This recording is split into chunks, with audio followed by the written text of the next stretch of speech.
Now, folks, how would you feel if your local council told you that all of a sudden it wanted to jack up rates by 40%? 40%. Well, last night, Northern Beaches Council in Sydney voted to seek permission to slug residents with that exact rate rise, as if ratepayers aren't doing it tough enough at the moment. Joining us live now is the independent councillor for Narrabeen Ward, Vincent Luca. Vincent, thanks for your time bright and early this morning. So there were a few hundred protesters who wanted to sack them all, referring to the council. How does this get through? Sadly, the Your Northern Beaches political party, with the assistance of a Greens councillor, Miranda Causey, and a Good for Manly Party councillor, Candy Bingham, pushed it through, 8 votes to 7.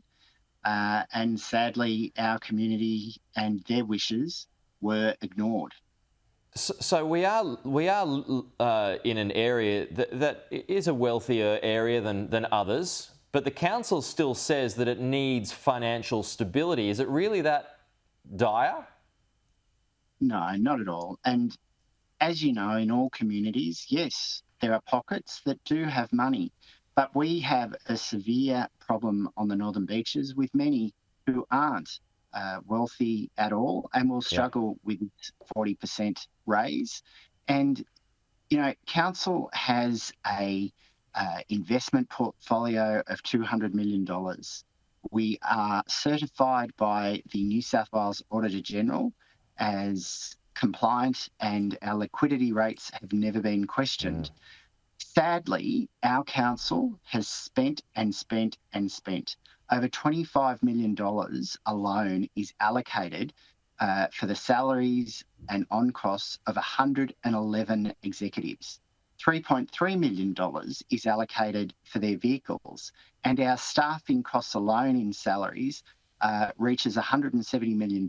So I'm moved that we should be looking internally for cuts before whacking the residents with such a huge rate rise. Well, I think you'd get a lot of support. I would have thought that you'd get a lot of support for that. So what fat can be trimmed? We have so many unnecessary projects. We have events which involve food markets of food trucks that don't even come from our area. So our local businesses are saying, why is council using external providers and to compete with our businesses? And I think that's a fair call.